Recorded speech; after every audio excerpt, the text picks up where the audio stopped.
오늘은 신앙적인 삶을 넘어서 신앙의 삶으로라고 하는 제목을 가지고 함께 좀 말씀을 나누려고 합니다. 지난 한 주간 동안 우리 청년들이 열심히 나와서 이렇게 새벽에 기도하고 또 예배드리는 모습 보면서 굉장히 이제 마음이 좀 흐뭇했었습니다. 직장 다니고 학원 다니고 또 열심히 공부하느라고 여러분 많이 힘들었을 텐데 그럼에도 불구하고 매일 새벽을 이렇게 깨우면서 나오는 우리 청년들 보면서 이게 정말로 쉽지 않은 일인데 그렇게 열심히 하는 모습들 나도 즐거운데 나도 기쁘고 흐뭇한데 하나님 보시면 얼마나 흐뭇하실까 그런 마음이 들었습니다. 특별 새벽 기도에 나와서 하나님 기뻐하시는 것보다 오히려 기도하기 힘쓰고 하나님께 나오기에 힘쓰는 여러분들의 모습을 보면서 하나님께서 얼마나 기뻐하셨을까 하는 그런 생각이 들었습니다.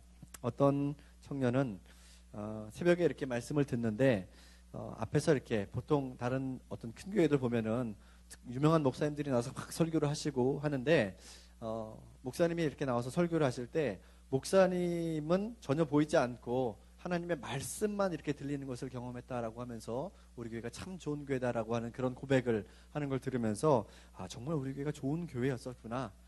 많은 사람들이 함께 좋은 교회를 만들어가기 위해서, 물론 좋은 교회, 나쁜 교회가 어디 있겠습니까마는 하나님께서 우리로 하여금 우리 교회에서 신앙생활을 잘 할 수 있도록 도와주시는구나라고 하는 그런 마음으로 마음에 감격이 있었습니다. 또 이번 다니엘 특별 새벽기도는 역대 다니엘 새벽기도 중에 가장 큰 기록을 세웠던 때이기도 합니다. 굉장히 많은 성도들이 나와서 기도했었고 보통 보면은 월요일에 많이 나오고 또 화요일에는 한 좀 줄고 또 수요일에는 조금 더 줄고 하다가 토요일 날 다시 한번 신기일전해가지고 조금 펑 드는 그런 패턴을 좀 보였었는데 이번에는 아이들, 어른들 또 청년들 할 거 없이 아주 최선을 다하는 그 모습들을 보면서 아주 굉장히 큰 어떤 신앙적인 열정 또 하나님께 나아가고자 하는 그런 열망들이 점점 커진다라고 하는 것을 느끼게 됐습니다. 이 자리에 여러 가지 사정 때문에 피치 못할 이유 때문에 나오지 못하는 사람들도 있었습니다. 그런데 그 사람들도 인터넷으로 또 중계되는 영상을 보면서 같이 또 예배드리고 하는 은혜를 나누고 했던 그런 모습을 보면서 어떻게 했었든지 하여튼 하나님께 나아가기에 힘쓰는 자에게 주님께서 은혜 주시는구나 라고 하는 것을 다시 한번 깨닫게 됐습니다. 우리 교회가 저는 생각하기에 날마다 하나님께서 기뻐하시는 일에 신기록을 갱신하는 그런 교회가 되었으면 좋겠습니다. 우리 교회뿐만 아니라 여러분들의 삶에 있어서도 하나님, 제가 하루를 살아가는데 매일 똑같은 하루를 그냥 똑같이 살아가는 게 아니라 매일매일 하나님께서 기뻐하시는 일들을 통해서 하나님께 영광 돌려드리는 그 일들을 통해서 하나님께 기록갱신하는 그런 제 삶이 되게 해주세요라고 그렇게 간구하는 여러분들이 되시기를 축복합니다. 그 청년이 이런 얘기를 더 하더라고요. 특세 기간 동안 말씀 들으면서 너무 좋았는데 그런데 한 가지 좀 어려운 게 있더라. 근데 어려운 게 뭐냐면 말씀 들을 때는 굉장히 은혜롭고 뭔가 충만하고 내가 세상 나가서도 그렇게 살 수 있을 것 같은데 막상 우리가 사는 세상의 삶의 속에서는, 현실 속에서는 말씀과는 너무 동떨어진 삶, 말씀과는 너무 동떨어져 있는 그런 현실들, 그런 것 때문에 일주일 내내 실패하고 살다가 주일날 다시 와서 뭔가 힘을 다시 얻는 것 같고 그게 계속 반복되는 것이 안타깝다라는 그런 얘기를 합니다. 말씀과 삶의 격차가 너무나 커져서 그래서 그 실패하는 것, 매주일마다 교회에 와서는 다시 회복되고 충전되지만 하지만 교회에 오는 시간보다 더 많은 삶, 매일매일을 살아가는 그 시간 속에서 실패하는 것이 너무너무 익숙해져서 그래서 좌절한다라고 하는 그런 고민이었습니다. 그 말을 들으면서 제가 어떻게 하면은 우리의 삶과 말씀이 일치가 될 수 있을까? 어떻게 하면은 우리의 삶과 말씀의 괴리감을 점점 줄여서 말씀과 내가 하나가 되고 하나님과 내가 하나가 되고 예수 그리스도의 성령의 능력이 바로 우리의 삶 속에서 놀랍게 살아 역사하는 그런 원동력이 될 수 있을까에 대해서 묵상했습니다. 받은 은혜를 세상 속에서도 계속 유지하는 방법을 생각했다는 것이죠. 오늘 말씀은 그 물음에 대한 하나의 해답이다라고 볼 수 있습니다. 성경에는 수많은 실패 이야기들이 나옵니다. 처음에는 잘 나가는 것 같고 승승장구하는 것 같고 그렇게 하는데 자세히 들여다보면은 그 사람의 심성, 성품, 삶의 태도, 그리고 그 사람이 살아왔던 삶의 자취들 그 가운데서 계속해서 실패하고 좌절하고 때로는 좀 바보스럽고 어떻게 이런 인간이 하나님께 쓰임을 받지라고 하는 생각이 들 정도로 그런 사람들이 있다라는 것을 성경에서 보게 됩니다. 그런데 놀랍게도 그 사람들은 하나같이 하나님께서 그 사람들을 사랑하시고 그들을 통해서 놀라운 하나님의 위대하신 구원의 역사들을 이루어 가신다라는 것을 성경을 통해서 보는 것이죠. 모세, 여러분들이 잘 아는 사람이죠. 다윗, 여러분 또한 잘 아는 사람들입니다. 요나, 베드로, 이런 사람들이 다 그런 사람들입니다. 모세는 살인자였었고, 그리고 자기가 살인을 저질러서 미디안 광야로 도망간 이후로부터는 그는 무능력자로 살았습니다. 매사에 자신이 없고, 그리고 모든 일에 있어서 나는 루저라고 하는 그런 의식을 가지고 살았던 사람이었습니다. 그리고 그는 결정적으로 지도자로 쓰임받기에 부적합했던 말더듬이었습니다.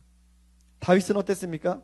정욕에 눈이 멀어서, 그래서 부하를 비열한 방법으로 죽였었던 그런 비열한 왕이었습니다.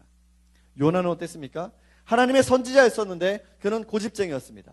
하나님의 말씀이, 하나님의 지시가, 하나님의 말씀이 자신의 마음에 들지 않는다고 해서 자신이 생각하는 이성과 내가 생각하는 정의와 맞지 않는다고 생각해서 하나님의 명령을 거부하고 도망다니다가 결국에는 하나님의 뜻을 행하게 됐었던 그런 미련한 사람이었습니다.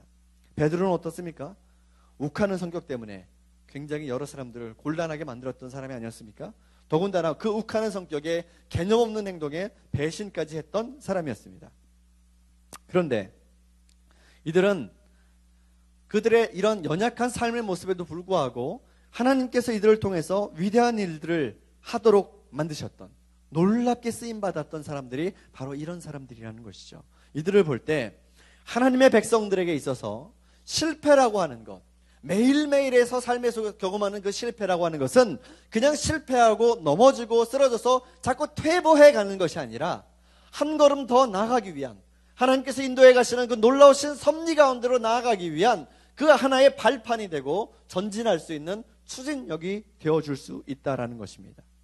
계속 실패하는 것 같지만은 어느덧 돌아보면은 내가 앞으로 이만큼 나아가 있고 나는 계속 실패하고 그리고 계속 뒤처져 있는 것 같은데 어느덧 다시 뒤를 돌아다보면 나는 높은 곳에 올라가 있고 하나님께서 나를 통해서 일하고 계시는 일들이 점점 많아져 가고 있다는 것을 경험하게 된다라는 것이죠. 어느 순간에 나는 땅만 보고 살았던 것 같았는데 어느 순간에 갑자기 뒤돌아보니까 하나님이 나와 함께 하시는 것을 발견하고 너무너무 감동이고 너무너무 은혜고 하나님이 나와 함께 계셔 두려울 게 없고 위로를 받는 그런 것이 바로 하나님과 동행하는 삶이라는 것이죠. 이것이 바로 믿음 안에서 경험하는 실패에 대한 선물이라는 겁니다. 그런데 이렇게 계속해서 실패하는 것을 넘어서 어떻게 하면은 우리가 세상 속에서 믿음과 괴리감을 느끼지 않고 살 수 있을까? 일단 정답을 여러분들에게 말씀드리겠습니다. 정답은 그런 방법이 없다라는 겁니다. 여러분들이 기대하고 생각하는 뭔가 특별한 묘책, 뭔가 옛날에 만화 영화를 보면은 스머프 같은 그런 만화 영화를 보면은 가가면을 물리치기 위해서 파파 스머프가 만들었던 무슨 신비한 물약 뭐 이런 건 없다라는 겁니다. 실망해도 어쩔 수 없습니다. 세상의 가치와 하나님의 가치는 분명히 다릅니다. 달라도 너무 다릅니다. 그렇기 때문에 세상의 가치에 하나님의 가치를 같이 짬뽕시켜서 그래서 이걸 응용해서 막 이렇게 살아보려고 아무리 애를 써봐도 도저히 될 수 없는 방법이라는 겁니다. 하지만 세상 속에서 하나님의 은총을 누리면서 사는 방법은 있습니다. 그렇게 살았던 사람이 있습니다. 그 사람이 누군가? 오늘 바로 우리가 본문에서 읽었었던 다니엘이 바로 그런 사람이다라는 겁니다. 다니엘은 이스라엘이 바벨론에 침공을 당하고 두 차례에 걸쳐서 이스라엘 백성들을 포로로 끌어갔었습니다. 그런데 두 번째 2차 포로기에 바벨론에 끌려갔던 이스라엘의 소년이었습니다. 바벨론의 식민지 정책 중에 하나는 정복한 나라의 귀족들이나 또 아주 스마트한 청년들을 데리고 그 바벨론으로 데려가서 왕궁의 법도를 가리키고 교육시켜서 바벨론에서 침략했었던 정복했었던 그 식민지들을 다시 보내서 그 청년들과 그 귀족들을 보내서 그 나라를 통치하도록 하는 그런 식민지 정책을 썼었습니다. 그리고 그들을 통해서 바벨론의 어떤 문화와 또 바벨론의 교육과 여러 가지 사상들이 흘러가도록 그렇게 하는 정책들을 썼다는 것이죠. 그런 배경하에서 다니엘도 바벨론으로 끌려갔었습니다. 성경에서는 다니엘과 세 친구라고 그러죠. 다니엘과 그의 세 친구들도 역시 마찬가지로 그런 배경하에서 끌려갔던 겁니다. 다니엘은 여러분들이 잘 알듯이 기도의 사람으로 잘 알려져 있죠. 그래서 우리가 특별 새벽기도의 이름도 다니엘 새벽기도입니다. 그런데 다니엘이 하나님을 섬기며 믿는 모습을 보면은 뭔가 범상치 않은 것이 있다라는 거예요. 뭘까? 그것이 뭘까? 그것은 다니엘과 환관장 사이에서 일어나고 있는 대화 가운데서 우리가 발견할 수 있습니다. 우리가 흔히 듣지 못하는 대화이기 때문에 표현이기 때문에 환관장이라는 것은 내시부의 대신입니다.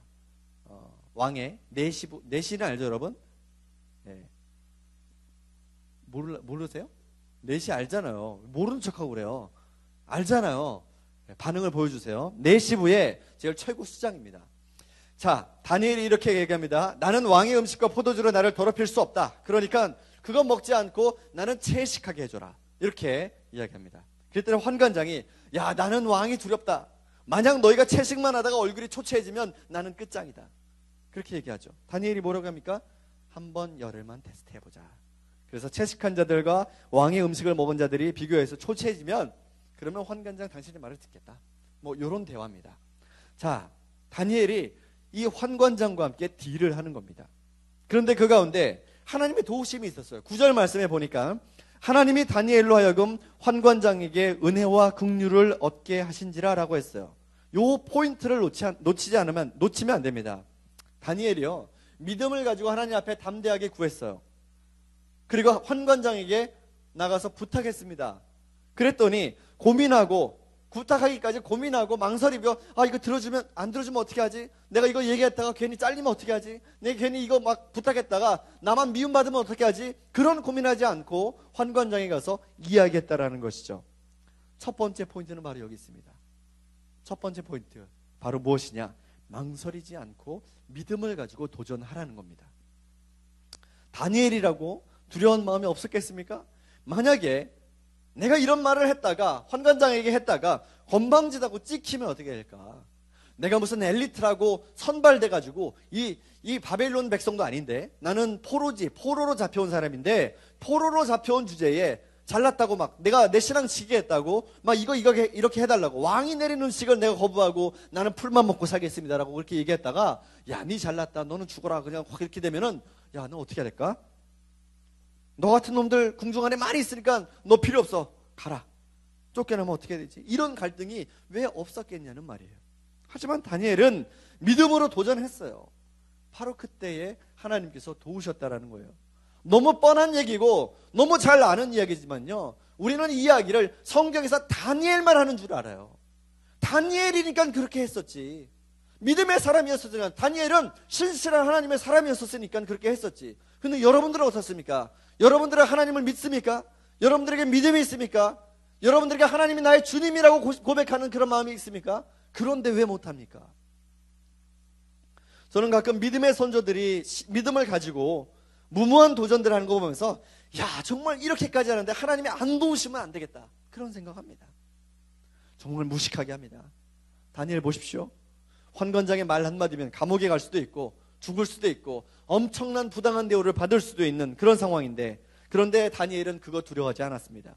다니엘이 두려웠던 것은 자기 속에 있는 하나님을 향한 열정과 순전한 그런 믿음이 이방의 더러운 것들로 오염되고 그렇게 더럽혀지는 것, 그것을 두려워했다라는 거예요. 이 말은 곧 다니엘은 누구를 두려워했다? 하나님을 두려워했다. 하나님을 두려워했다. 저는 여러분들의 고민을 가끔 상담하면서 안타까운 이야기들을 들을 때가 많습니다. 선택의 기로 앞에 서서 목사님, 제가 어떤 것을 선택해야 될까요? 이거를 하자니 이게 염려가 되고 이거를 하자니 또 이게 아깝고, 그런데 그 고민의 기저에는 누구를 더 두려워할 것인가에 대한 해답이 이미 자기가 갖고 있어요. 회사에서 나를 자를 권한이 있는 부장님, 팀장님을 두려워할 것인가? 아니면 나의 생명의 주권자이신 여호와 하나님을 두려워할 것인가? 영원한 천국과 지옥으로 죽은 다음에도 다시 보내실 수 있는 능력을 가지신 그분을 두려워할 것인가? 당장 오늘의 삶을 염려할 것인가? 영원한 인생을 선택할 것인가? 이것이 바로 우리의 마음속에 있는 갈등의 근본적인 요소가 아닙니까? 예수님께서 누가복음 12장 5절 말씀에 이렇게 말씀하셨습니다. 마땅히 두려워할 자를 내가 너희에게 보이리니 곧 죽인 후에 또한 지옥에 던져넣는 권세 있는 그를 두려워하라. 내가 참으로 너희에게 이르노니 그를 두려워하라. 일상의 갈등 앞에서 하나님을 두려워하는 마음으로 주님께서 기뻐하시는 그런 믿음의 선택을 하는 여러분들이 되시길 바랍니다. 도전해 나가기를 바랍니다.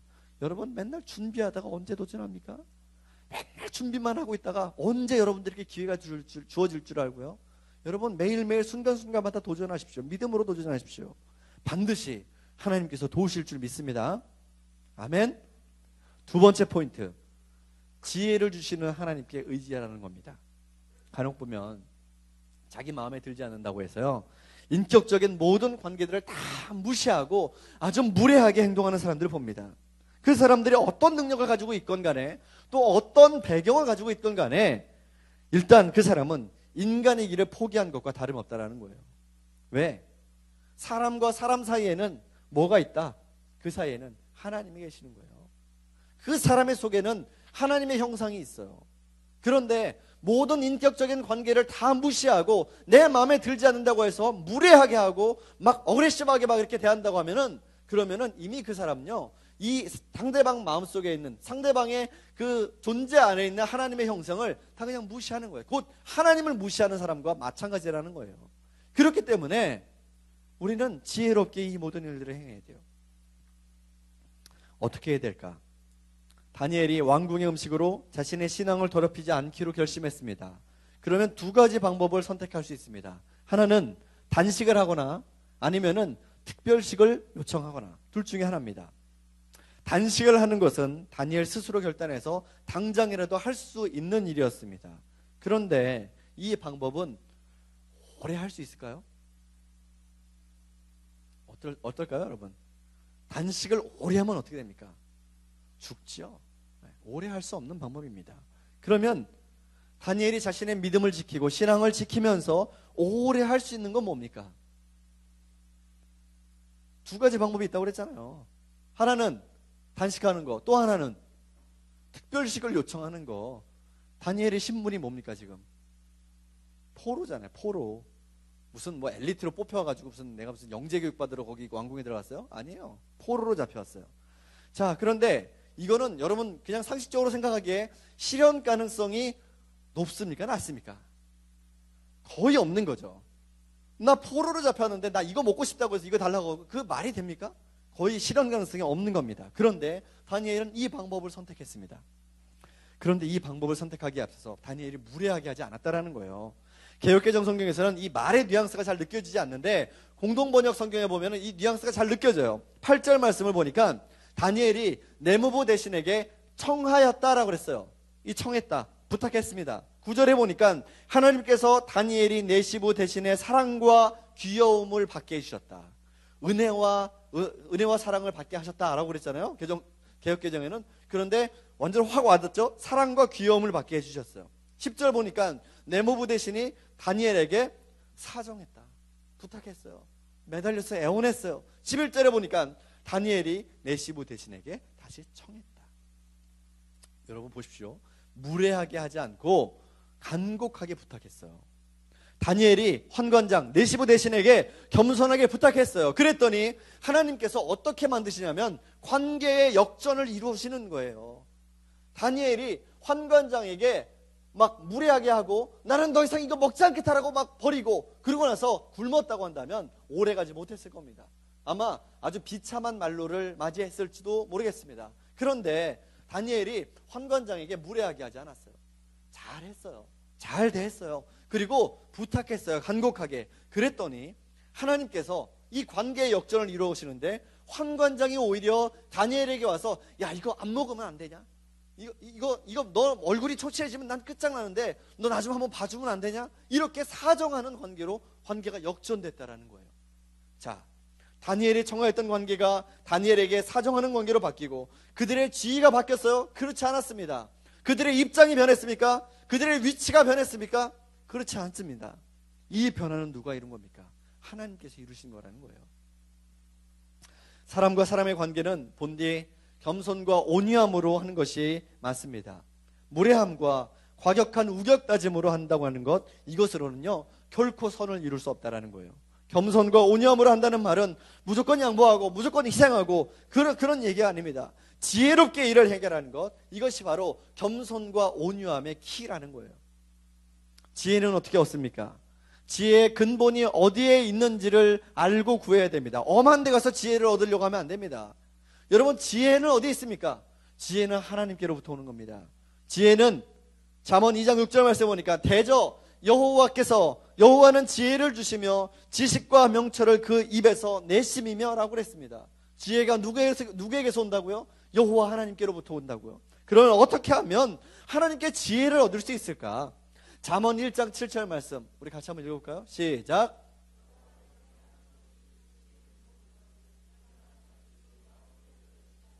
야고보서 1장 5절 말씀에도 보니까요 이렇게 했어요. 너희 중에 누구든지 지혜가 부족하거든 누구에게든지 모든 사람에게 후히 주시고 꾸짖지 아니하시는 하나님께 구하라. 그리하면 어떻게 하신다고? 주시리라. 아멘. 여러분, 지혜가 부족하잖아요. 저도 지혜가 부족합니다. 날마다 살아가는데 날마다 다가오는 문제들이 있어요. 선택해야 되는 순간들이 있어요. 그때마다 하나님, 제가 어떻게 해야 될까요? 우리 아이들 교육시켜야 되는데 너 어떤 학원에 보내는 게 좋을까요? 얘를 어떻게 케어하는 게 좋을까요? 날마다 만나는 문제들이 새로운 문제들이기 때문에 난 어떻게 해야 될지 모르겠습니다. 그런데 그때 어떻게 하느냐? 누구에게 물어볼까요? 집에 전화해가지고 아버지, 어머니, 애들이 이러는데 어떻게 해야 돼요? 모르겠다. 네가 네 자식이니까 네가 알아서 해라. 그러시더라고요. 여러분들 어때요? 여러분들이 만나는 인생의 문제들 누구한테 가서 물어볼래요? 목사님한테? 선생님들한테? 회사의 동료들한테? 다 똑같아요. 다 똑같단 말이에요. 여러분, 예전에 제가 한번 얘기한 적이 있는 것 같은데 통계가 하나 나왔는데 자기의 인생에 있어서 중요한 결정을 내려야 되는데 중요한 선택을 내려야 되는 그 문제에 대해서 누구랑 가장 많이 상의하냐? 그러니까 대부분의 사람들이 자기 친구들과 같이 상의한다는 거예요. 뭐 얘기하기 편하니까 그렇겠지만 도끼니 개끼니 친구들끼리 같이 모여가지고 얘기해 본들 무슨 뭐 선한 게 있겠습니까? 네, 그렇다는 거죠. 누구에게 구해라? 하나님께 구해라. 하나님께 구해야. 그런데 여러분, 선생님한테 뭐 물어보려면요 선생님이 어떻게 해요? 어떤 때는 혼낼 때도 있어요. 어떤 때 혼내요? 똑같은 거 계속 물어볼 때. 엄마 아빠한테 물어볼 때도 혼날 때 있어요. 어떤 때? 똑같은 거 계속 물어볼 때. 여러분, 그런데 하나님, 여러분 계속 기도할 때 보통 어떻게 기도합니까? 여러분 취업을 앞두고 기도하죠. 그리고 학교 시험을 앞두고 기도하죠. 어떻게 기도해요? 취업하게 해달라고 기도하죠. 학교 들어가게 해달라고 기도하죠. 좋은 직장 구하게 해달라고 기도하죠. 그런데 어떻게 기도해요? 똑같은 기도를 계속 될 때까지 반복해서 하지 않습니까? 그렇게 하죠. 근데 하나님이 야 시끄러워, 제발 시끄러워, 그만해 막 이렇게 말씀하십니까? 그렇게 하지 않으신다는 거예요. 꾸짖지 아니하시는 하나님께 구하라. 여러분, 구하십시오. 구하면 주신다고 그랬습니다. 구하라, 주실 것이요. 찾으라, 찾게 될 것이며, 두드리라, 어떻게 된다고요? 열릴 것이다. 내 말입니까? 예수님의 말입니다. 예수님의 말씀. 예? 여러분, 제가 글 썼잖아요. 악한 자라도 자식에게 좋은 것을 줄 알거든 하물며 하늘에 계신 너희 아버지일까 보냐. 하나님 아버지께서 너희에게 좋은 것을 주시지 않겠느냐. 아멘? 아멘을 좀 해봐요, 힘차게. 예? 아멘 하는 사람마다 얻게 될 줄 믿습니다. 이럴 때만 아멘 잘해요. 세 번째 포인트, 평안한 일상을 경계하라는 겁니다. 모든 일들이 내 뜻과 생각대로 잘 돌아가고 평안할 때가 있습니다. 참으로 감사한 일이 아닐 수가 없습니다. 그런데 그 시간이 계속 이어지면서 발생하는 불행한 현상이 하나 있는데 신앙생활이 늘어진다는 거예요. 루즈해지는 거죠. 좋은 직장에 들어가고 일이 많아서 점점 바빠지고 피곤합니다. 주일날 주말이라도 좀 쉬어야지. 한 주 빠집니다. 다시 일상에서 돌아갔는데 여전히 바쁘고 피곤합니다. 지난번에 예배 빠졌는데 별일이 없었습니다. 그래서 한 번 더 빠진다고 해서 하나님이 날 미워하실까? 여러분, 절대 그렇지 않습니다. 하나님이 여러분들이 예배 빠진다고 해서 여러분을 미워하시는 분이 아닙니다. 아멘? 누가 제일 크게 얘기했을까요? 네. 절대 그러신 분 아닙니다. 하나님 나를 사랑하시니까 좀 더 빠져도 돼. 내 형편은 아시겠지. 또 빠집니다. 매일매일 하고 있던 성경 읽기, 묵상, 기도하는 거, 큐티하고 막 이런 거 힘드니까 좀 쉬자. 자꾸 그만둡니다. 물론 하나님께서 여러분을 미워하지 않으십니다. 다만 기뻐하는 사람이 하나 있습니다. 누가 기뻐할까요? 사단이 기뻐하겠죠. 사단이. 멸망의 나락으로 빠져가는 사람들을 바라보면서 사탄은 흐뭇한 미소를 지을 겁니다. 중국이나 북한, 또 이슬람 국가들과 같은 그런 예수를 믿는 사람들을 늘 핍박하는, 그리고 극심한 박해 현장 속에서 있는 사람들, 그 사람들은요 늘 불안한 가운데서 예수를 믿고 있죠. 예배드리는 것조차도 함께 힘차게 박수치면서 찬송할 수 없어서 조용히 숨죽이면서 그렇게 찬송해야 되고 기도해야 되는 그런 사람들. 하지만 그런 핍박과 불안은 신자들로 하여금, 성도들로 하여금 더욱 날카로운 영혼으로 하나님 앞에 서게 한다라는 거예요. 제 얘기 아니에요. 중국에 있는 어떤 선교사님이 한 얘기예요. 핍박과 위협은 지금은 불행하고 힘들지만은 결국에는, 말년에는, 최후에는 결국에는 신자들에게 은혜가 되기 때문에 그 핍박과 박해는 고난이 아니라 축복이다라고 하는 그런 말씀을 그 선교사님이 하시더라는 거예요. 오늘날 우리 청년 크리스찬들에게 가장 경계해야 될 것은 바로 별일 없는 평범한 일상입니다. 이것이 우리에게는 또 다른 박해의 형태라는 겁니다. 장기와 얼굴들의 노래, 별일 없이 산다 가사 중에 이런 게 있습니다. 네가 들으면 10중 8구 불쾌해질 얘기를 들려주마. 오늘 밤 절대로 두 다리 쭉 뻗고 잠들진 못할 거다. 그게 뭐냐면 나는 별일 없이 산다. 뭐 별다른 걱정 없이 산다. 나는 별일 없이 산다. 이렇다 할 고민 없다. 이렇게 그만 별일 없이 고민 없이 사는 청춘들 향해서 예수님이 뭐라고 말씀하십니까? 깨어 있어라.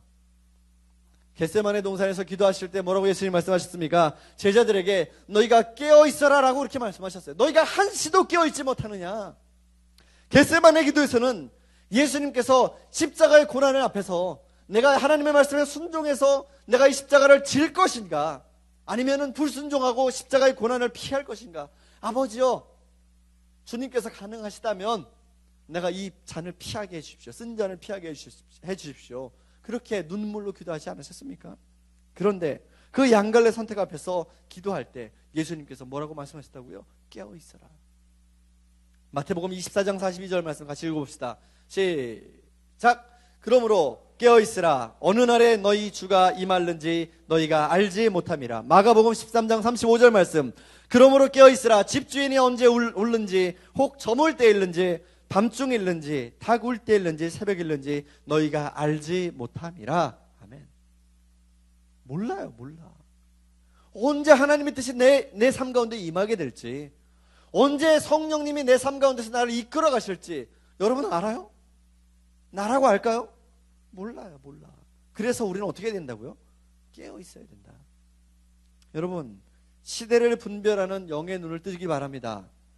내 앞에 놓여있는 어려움과 시험이 그것이 하나님이 나를 시험하시는 테스트인지 사단이 나를 유혹하는 템테이션인지를 잘 구별하십시오. 테스트이면은 당당하게 시험에 응하시기 바랍니다. 템테이션이면 예수의 이름으로 그 유혹을 물리치고 피하기 바랍니다.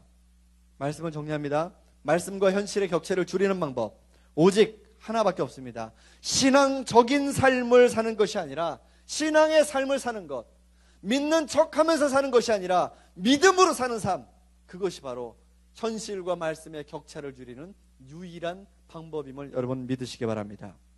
믿음의 삶을 살 것인가, 세상의 삶을 선택할 것인가.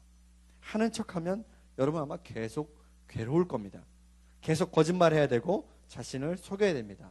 그리고 늘 유혹에 시달려야 됩니다. 오늘 말씀을 통해서 우리에게 주시는 메시지는 뭡니까? 깊이 묵상하십시오. 그리고 하는 척하는 껍데기를 벗어버리고 믿음의 삶을 향해서, 변화의 삶을 향해서, 우리를 새롭게 하시는 그 하나님을 향해서 날마다 전진해 나가는 저와 여러분이 되기를 주님의 이름으로 축복합니다. 주님께서 다니엘을 도우셨던 것처럼 사자굴에서 다니엘을 건지시고 7배나 더 뜨겁게 달구었었던 그 풀물불에서도 건지셨던 것처럼 수많은 많은 대신들의 모함과 유혹 가운데서도 다니엘을 구원하셨던 것처럼 하나님이 여러분들이 믿음으로 선택하고 믿음으로 하나님 앞에 나가기를 힘쓰고 믿음으로 결단할 때에 하나님이 여러분들을 도우실 줄 믿습니다. 아멘. 우리 함께 찬양하고 기도합시다.